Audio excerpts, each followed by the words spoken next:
Hello guys, welcome to another video in my channel. अभी हम जिस मैच के बारे में बात करने वाले हैं वो है कल होने जाने वाला आयरलैंड इंटर प्रोविंशियल कप का मैच, जो कि होने जा रहा है नॉर्थ वेस्ट वॉरियर्स और लेस्टर यूनाइटेड के बीच में। तो ये मैच जो है होने जा रहा है वुडवेल रोड एगलिंगटन में। ये नाम आपको समझ में आना चाहिए, एगलिंगटन, क्योंकि इस ग्राउंड पे ऑलरेडी एक मैच हो चुका है नॉर्थ वेस्ट वॉरियर्स का, और इन दोनों टीमों के बीच में मैच हो चुका है। दोनों टीमों का पहला मैच जो था वो एक दूसरे के अगेंस्ट में था। सबसे बड़ा जो कॉन्सर्न होना चाहिए था वो है वेदर को लेकर, लेकिन वेदर बहुत ही ज़्यादा क्लियर है। मतलब रिसेंट समय में तो इतना अच्छा वेदर हमने देखा नहीं है।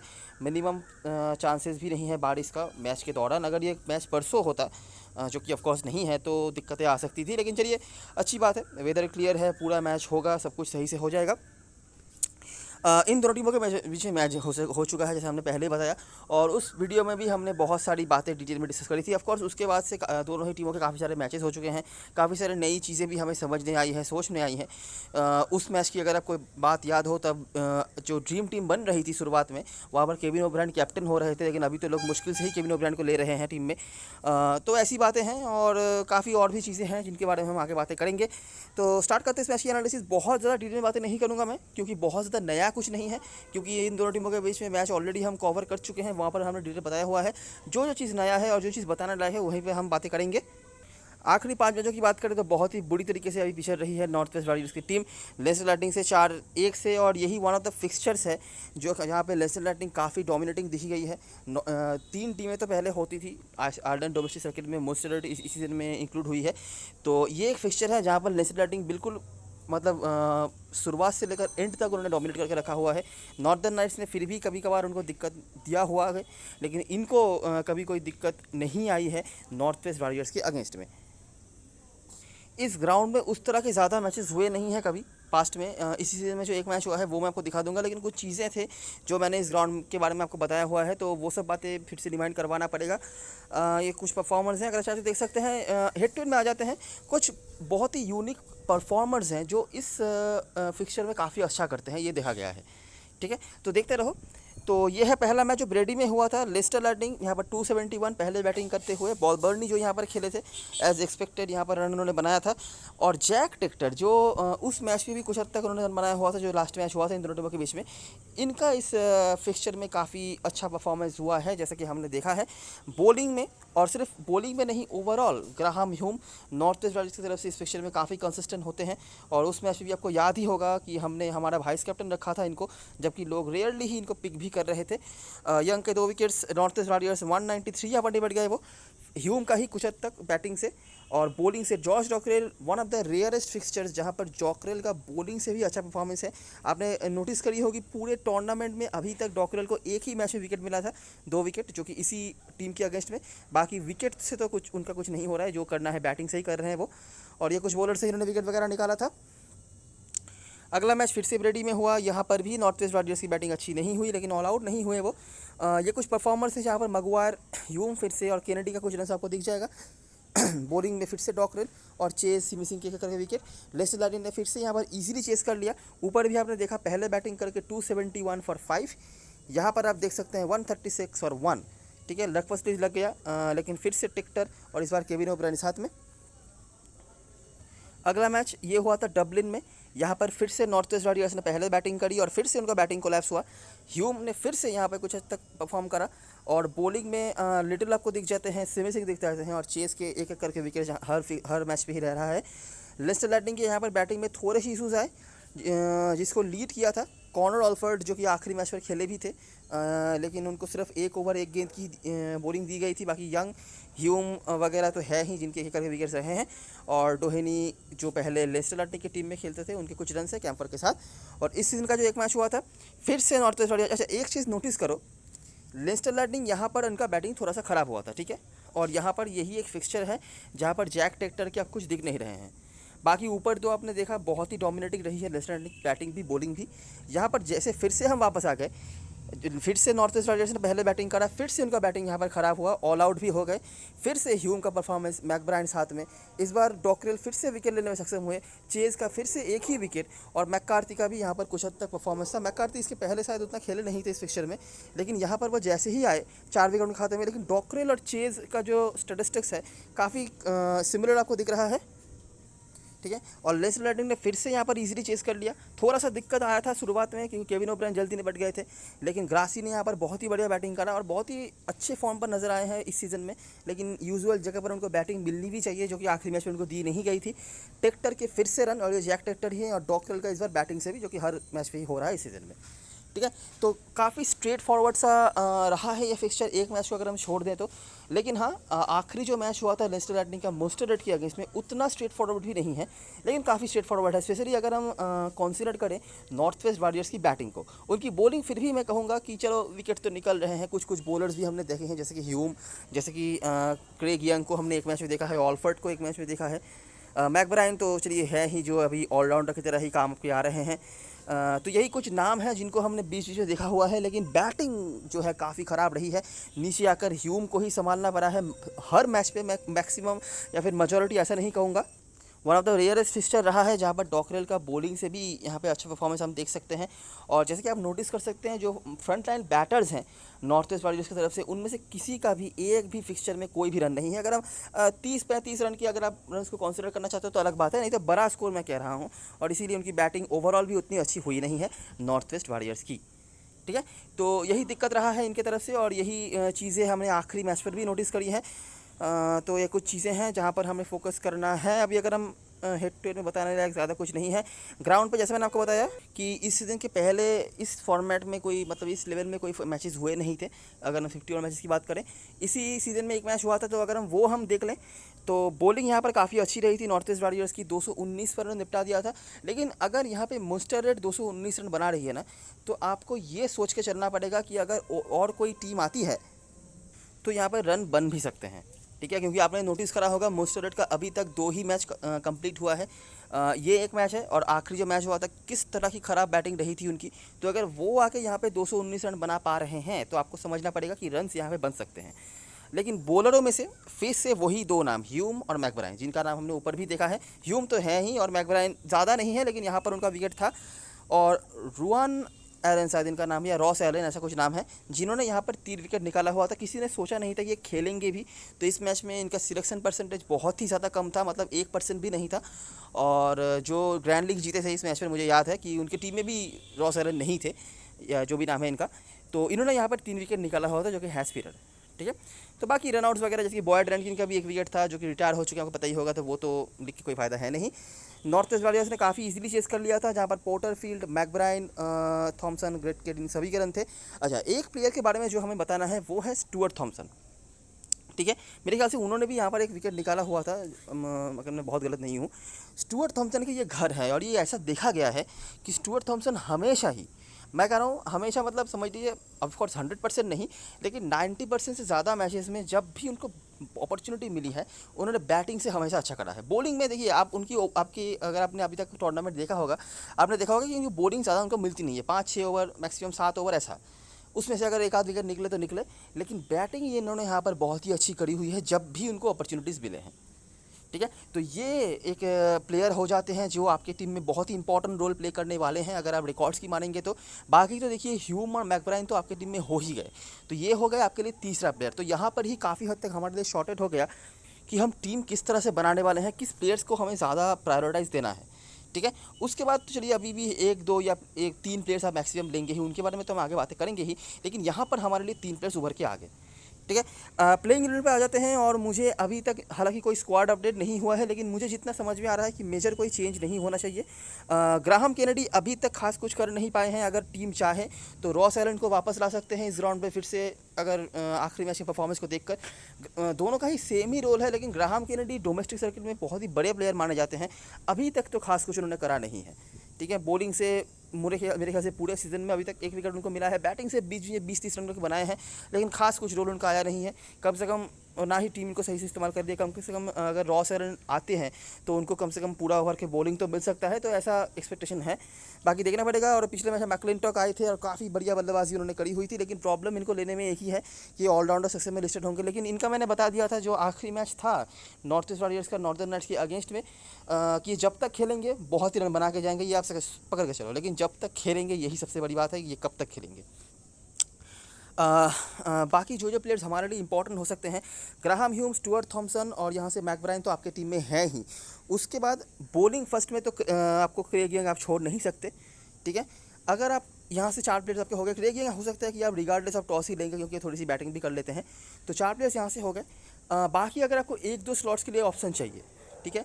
कॉनर ऑल्फर्ट अगर टीम पहले बॉलिंग करवा रही है तो इस फिक्सचर में उन्होंने एक मैच खेला है और वही एक मैच था, अगर आप नोटिस करा होगा। देखिए क्रेग यंग, मैकब्राइन, ह्यूम ये तो चलिए रहते ही हैं, लेकिन कॉनर ऑल्फर्ट जहाँ पे खेले हैं ना, वही एकमात्र मैच था जिस मैच पे लेस्टर लैटिन की बैटिंग कोलैप्स कर गई थी, जो आपने नोटिस करा होगा, ठीक है। जहाँ पर उन्होंने 2 विकेट भी निकाले हुए थे और ये डोमेस्टिक सर्किल में काफ़ी कंसिस्टेंट बॉलर माने जाते हैं। आखिरी मैच में भी 7 बॉल के अंदर उन्होंने 1 विकेट निकाला हुआ था, भले ही वो टेल एंडर की विकेट हो, लेकिन आपको बॉलिंग भी दी जानी चाहिए, तभी आप किसी को जज कर पाओगे। तो काफ़ी सही बॉलर हैं, अगर आप इनको कंसिडर करना चाहो बॉलिंग फर्स्ट में करवा सकते हो। और बैटिंग फर्स्ट में जैसा कि मैं हमेशा ही कहता हूँ कि शेन गेटकर आपकी टीम में ज़रूर से होना चाहिए बैटिंग फर्स्ट में।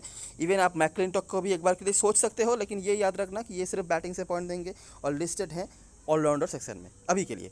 अच्छा, कीपर सेक्शन में आपके पास डोहे नहीं होंगे। अच्छा, पोर्टरफील्ड का इस फिक्सचर में काफ़ी ख़राब रिकॉर्ड है, आपने जैसे नोटिस करा होगा।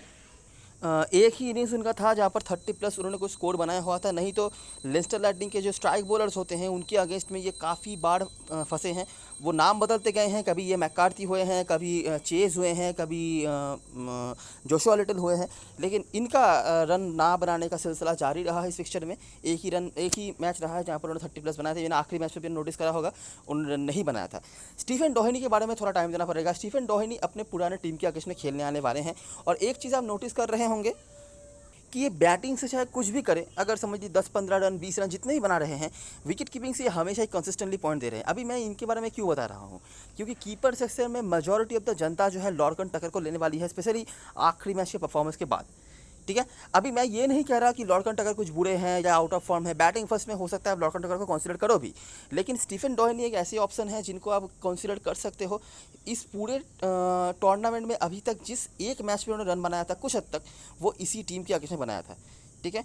और अपने पुराने टीम के अगेंस्ट में खेलने आने वाले हैं, तो पुराना कुछ एक्सपीरियंस भी हो सकता है इनका, जो इनके सपोर्ट में काम पे आ जाए, ठीक है। बाकी यहाँ पर मुझे नहीं लगता और कुछ बताने के लिए है। नेथन मैगवायर अभी तो खेल रहे हैं, नंबर 9-10 पर बैटिंग करने आ रहा है। थोड़ी सी बैटिंग, मतलब ये ओपनिंग बैट्समैन है एक्चुअली में, बॉलिंग 2-3 ओवर की दी जा रही है, बैटिंग भी थोड़ी बहुत कर ले रहे हैं, बाकी इससे ज़्यादा कुछ बताने के लिए नहीं है। लेस्टर लैटिन की तरफ से अब बताया जाए तो पिछले मैच के परफॉर्मेंस के बाद अभी तो मैं ये कह ही सकता हूँ कि केविन ओब्रायन बिल्कुल भी फॉर्म पे नहीं है, क्योंकि पिछले मैच में हमने उम्मीद रखा था उनसे ये काफ़ी लंबा खींचेंगे, स्टार्ट भी मिला था लेकिन ज़्यादा नहीं, और ऑलराउंडर सेक्शन में 30-40 रन के लिए ले पाना किसी प्लेयर को काफ़ी दिक्कत हो सकता है, जब आपके पास काफ़ी सारे अच्छे जेन्युइन ऑप्शंस भी हैं।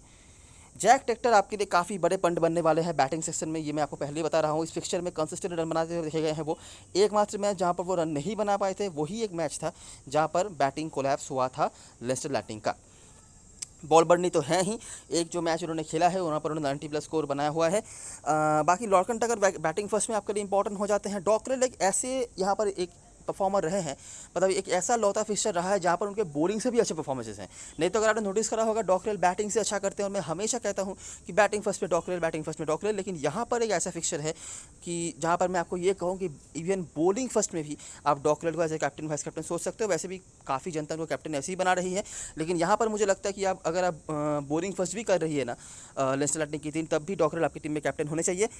उसके बाद तो सिमी सिंह, इनको सही से इस्तेमाल तो किया जा रहा है लेकिन कुछ भी नहीं कर पाए हैं अभी तक।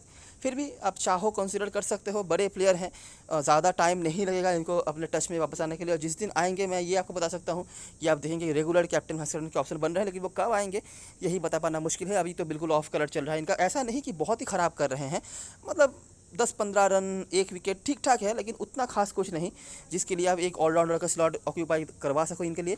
उसके बाद ग्रासी क्या ही बताएं, इनको सही जगह पर इस्तेमाल नहीं किया जा रहा है। बैरी मैककार्थी तो आपकी टीम में मस्ट हैव हो ही गए, और बाकी इन बॉलरों में से किसी एक या दो को ही आप लोगे, ज़्यादा कुछ बताने के लिए नहीं है। पीटर चेस एक करके विकेट है, लेकिन एक से ज़्यादा नहीं है, तो अगर आपको दूसरा बॉलर चाहिए आप जोशुआ लिटल कंसीडर कर सकते हो, लेकिन जैसी बॉलिंग वो करवा रहे हैं बहुत ही मुश्किल से ही उनको विकेट मिल सकता है। जैसे मैंने देखा था आखिरी मैच पर, ऐसी सेंसिटिव सिचुएशन में उनको बॉलिंग दी गई थी जहाँ पर विकेट मिलने के चांसेस थे, लेकिन वहाँ से वो विकेट नहीं निकाल पा रहे थे। हालांकि बैटिंग थोड़ी बहुत करी है, बैटिंग में ऊपर आए थे पीटर चेस से, यही एक बात है। तो इन दोनों में से किसी एक को ले हुआ है, जाहिर सी बात है, वहाँ पर मुझे कुछ बताने के लिए यहाँ पर नहीं है। कैप्टन भास्करन चॉइस की बात करें तो अभी के लिए मैकब्रायन और थॉमसन अभी के लिए सेफ पिक में है। अगर किसी को कैप्टन भास्करन बनाने की सोच रही है कोई जनता नॉर्थ ईस्ट वाले की तरफ से, उस पर पोर्टरफील्ड और ह्यूम और गेटकेट को काफ़ी कम लोग ले रहे हैं, लेकिन बैटिंग फर्स्ट में हमारी टीम में आपको ज़रूर दिख जाएंगे। बैटिंग से तो अच्छे फॉर्म पर हैं ये, आपको पता चल ही गया होगा कि रन दिए बना ही रहे हैं, और अगर बॉलिंग से एक आध विकेट निकाल लेते हैं तब और भी हैंडी हो सकते हैं। और उसके बाद दोहिनी कीपर सेक्शन में हमारे लिए पंड बन सकते हैं, मैं यही कहूँगा। थोड़ा सा रिस्क हो जाएगा क्योंकि ये उतने अच्छे फॉर्म पर नज़र नहीं आ रहे हैं, लेकिन आपको चाहिए कि वो टक्कर से ज़्यादा पॉइंट दे, बस इतना ही। न्यूजीलैंड की तरफ से डॉकरेल और मैककार्थी सेवेज टीम में होंगे कैप्टन वाइस कैप्टन में, और ये कंसीडर करके रखो अगर बॉलिंग फर्स्ट कर रही है न्यूजीलैंड की टीम तो मैककार्थी को काफ़ी लोग कैप्टन भी बना सकते हैं, ये पकड़ के रखो अभी के लिए, ठीक है। और उसके बाद टक्कर पिछले मैच के बाद थोड़ा लोग इनको कैप्टन वाइस कैप्टन के बारे में सोच भी रहे होंगे। वैसे भी इंटरनेशनल कैलिबर काफ़ी है, और जब इस टूर्नामेंट का पहला मैच हुआ था वहाँ पर काफ़ी लोग इनको वाइस कैप्टन बना भी रहे थे, लेकिन फॉर्म पे नहीं नज़र आए थे, इसीलिए लोग इग्नोर कर रहे थे। अभी पिछले मैच पर मुस्टरड की बॉलिंग थी, उस वजह से या किस वजह से मुझे पता नहीं, लेकिन रन बना था उन्होंने। और वैसे भी हमने डिस्कस भी करा हुआ था कि इस ग्राउंड पे वो हमेशा ही अच्छा करते हैं जो ग्राउंड था उनका, और स्पेशली मुस्टरड की बॉलिंग भी थी, तो वो भी एक बात है। और उसके बाद बॉलबर्नी काफ़ी जल्दी लोग इनको कैप्टन वाइस कैप्टन से दूर कर रहे हैं, टीम में सबके होंगे 100%, ये आप पकड़ के चलो। अभी एक चीज़ जो मैंने आपको बताया हुआ था, अगर आपको याद हो, नॉर्थ ईस्ट वॉरियर्स और नॉर्दर्न नाइट्स का जो मैच हुआ नहीं था आखिरी मैच, तो वहाँ पर मैंने बताया हुआ था कि एक बहुत ही यूनिक ऑब्जर्वेशन हमने नोटिस करा है, ठीक है। North west warriors versus opponent team का नंबर 3। अब ये ऑब्जर्वेशन क्या है मैंने उस वीडियो में बताया हुआ था, अगर आपने वीडियो देखा होगा तो आप मुझे कमेंट सेक्शन में बताएंगे कि वो ऑब्जर्वेशन क्या है। मैं अभी फिर से रिपीट नहीं करवाऊंगा, ये मैंने बता दिया, north west warriors versus opponent का नंबर 3, क्या वो ऑब्जर्वेशन है आप मुझे कमेंट सेक्शन में बताओ, मैं भी देखूँ कि आप लोग कितना कॉन्सेंट्रेशन के साथ वीडियो देखते हो। और उसके बाद सिमी सिंह और ग्रासी टक्कर में से अगर आप बैटिंग सेक्शन में किसी को देखना चाहते हो तो। लेकिन इस मैच में मुझे लगता है कि ऑलराउंडर टाइप के प्लेयर्स ही जो होंगे, जो दोनों तरफ से आपको पॉइंट देंगे, वो आपके लिए अच्छे कैप्टन वाइस कैप्टन के ऑप्शन बन सकते हैं, ठीक है। जैसे कि हमने आखिरी मैच में भी यही चीज़ देखा हुआ था। ग्राहम ह्यूम और आपका ना डॉकरेल सेकंड और थर्ड हाईएस्ट विकेट टेकर्स थे। अगर मैं स्मॉल लीग की बात करूँ तो हालांकि हाईएस्ट विकेट टेकर तो मैककार्थी बन गए थे, उन्होंने बॉलिंग फर्स्ट में 4 विकेट निकाला हुआ था, ठीक है। तो ये रही सारी चीज़ें। अभी एक बार देख लेते हैं ड्रीम 11 की टीम। तो मैंने इस तरह का एक टीम अभी बना के रखा हुआ है। देखिए, थॉमसन, ह्यूम और मैकब्राइन, ये 3 हमारे टीम में ज़रूर से होंगे। यंग रखना पड़ेगा आपको, क्योंकि अगर समझ लीजिए बॉलिंग फर्स्ट कर रही है टीम, तब तो आपकी टीम में इंपॉर्टेंट हो ही जाते हैं। इवन बैटिंग फर्स्ट में भी ये थोड़ी सी बैटिंग कर लेते हैं, ठीक है।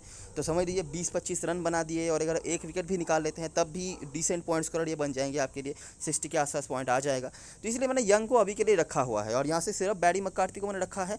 और ऑफकोर्स आपको एक आध बॉलर तो और ऐड करने ही पड़ेंगे, क्योंकि आपने देखा हुआ है कि नॉर्थ वेस्ट वॉरियर्स की बैटिंग यहाँ पे काफ़ी ख़राब रही है, ठीक है। तो आपके ऊपर है, आप पीटर चेस को ले सकते हो जिनका एक से ज़्यादा विकेट इस पिक्चर में नहीं है, जोशुआ लिटिल को भी ले सकते हो, या फिर सेफ रह जाओ और सिमी सिंह को ले लो, क्योंकि थोड़ी सी बैटिंग के, थोड़ी सी मैं कह रहा हूँ, क्योंकि उतना अच्छा फॉर्म ये दिखा नहीं रहे हैं, तो थोड़ी सी बैटिंग के पॉइंट्स आपको देखे जाएंगे। तो इन तीनों में से आप किसी एक को ले सकते हो। तो अभी 8 प्लेयर हैं, तीनों में से कोई एक, 9 प्लेयर आपके लिए हो गए। बैटिंग फर्स्ट जो भी टीम कर रही है उनके कीपर को आप ले सकते हो, लेकिन हो सकता है कि मैं इस मैच में थोड़ा रिस्क ले लूँ डोहेनी की तरफ।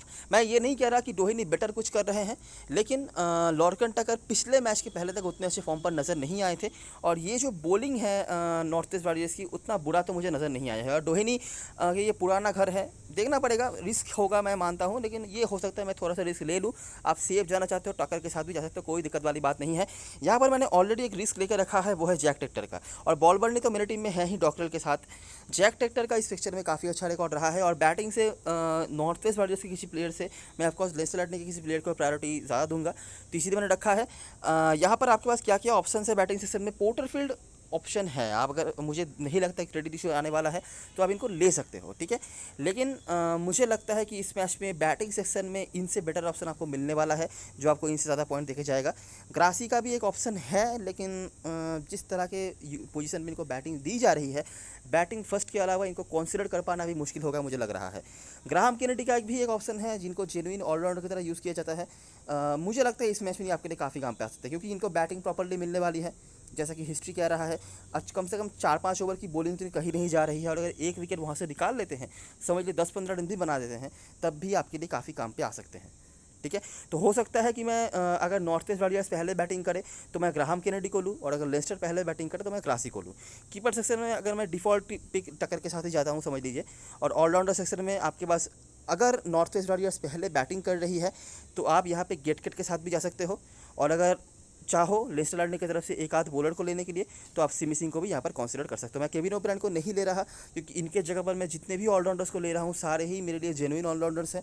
10 ओवर नहीं तो 5 ओवर 7 ओवर की बॉलिंग और बैटिंग भी सबको मिल जानी है, ठीक है।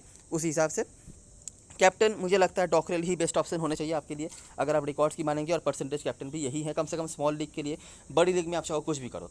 वाइस कैप्टनसी के लिए यहाँ पर मुझे लगता है थोड़ा सा आपको दिमाग या चांस लेना पड़ेगा। अगर आप फिक्सचर की मानोगे, रिकॉर्ड्स की मानोगे तो ग्राहम ह्यूम, ठीक है, कंसिस्टेंटली यहाँ पर उनका परफॉर्मेंस है, और एक आध मैच में नहीं, हर मैच में बैटिंग से बॉलिंग से हमेशा ही उन्होंने कुछ ना कुछ करा हुआ है। और जो मैंने एक फैक्टर आपको बताया, जो ऑब्जर्वेशन में मैंने आपको बताया, उस ऑब्जर्वेशन के ऊपर बेस करके बॉल बढ़ने का नंबर भी आना चाहिए, ठीक है। और बहुत ही ज़्यादा रिस्क लेना है, हद ज़्यादा, ये है 3 सेफेस्ट ऑप्शन। हद ज़्यादा रिस्क लेना है तो स्टुअर्ट थॉमसन जो इस फिक्स ग्राउंड पे हमेशा ही अच्छा करते गए हैं, पाए गए हैं, और जैक टेक्टर जिनका इस फिक्सचर में ही पर्टिकुलरली काफ़ी अच्छे रिकॉर्ड्स है, बैटिंग से ही सही लेकिन अच्छे रिकॉर्ड्स हैं, ठीक है। तो ये कुछ ऑप्शन है, 3 मैंने आपको सेफ बता दिए, 2 मैंने आपको रिस्की बता दिए जिनके साथ आप जा सकते हो। बड़ी लीग में एक बार के लिए ऑलराउंडर सेक्शन में यहाँ पे रॉस एलन अगर खेलते हैं तो कंसीडर कर लेना, या फिर मैकलिंटॉक को भी कंसीडर कर सकते हो। ये डेंजरस बैट्समैन है क्योंकि जब तक खेलेंगे तब तक बहुत मारेंगे, ये आप पकड़ के चलो, कब तक खेलेंगे यही बात है, इसलिए मैं स्मॉल लीग में नहीं कर रहा, बड़ी लीग में आप कंसीडर कर सकते हो। और बड़ी लीग में अगर नॉर्थ वेस्ट वॉरियर्स की टीम पहले बॉलिंग करा रही है ना, तो इस प्लेयर को एक बार एक चांस लेकर देखना, ठीक है। ये काफ़ी कंसिस्टेंट बॉलर माने जाते हैं डोमेस्टिक सर्किट में, और आखिरी जो हेड टू हेड मैच इन्होंने खेला है, एकमात्र हेड टू हेड मैच, वहाँ पर भी इन्होंने विकेट निकाला हुआ है, और वही एक हेड टू हेड मैच था जहाँ पर लेस्टर सिटी की बैटिंग कोलैप्स कर गई थी। तो यही कुछ चीज़ें हैं जिसकी वजह से मैंने बताया, यही 2-3 प्लेयर्स हैं जिनके ऊपर आप थोड़ा ट्राई ले सकते हो, और सेफ स्ट्रक्चर तो मैंने आपको बता ही दिया जो आपके सामने है, ठीक है। तो ये रही सारी चीज़ें, सारी एनालिसिस। वीडियो अगर पसंद आया हो तो लाइक ज़रूर करना, सब्सक्राइब करना चैनल को, और टेलीग्राम चैनल पे ज़रूर ज्वाइन हो जाना, क्योंकि लास्ट वन पे जितने भी अपडेट्स वगैरह आएंगे वो आपसे वहीं पे शेयर किया दिया जाएगा। तो ज्वाइन जो है हो जाना, सब कुछ फ्री में है, सब कुछ आप ही के लिए है। तो तब तक के लिए best luck for this match and good bye for now.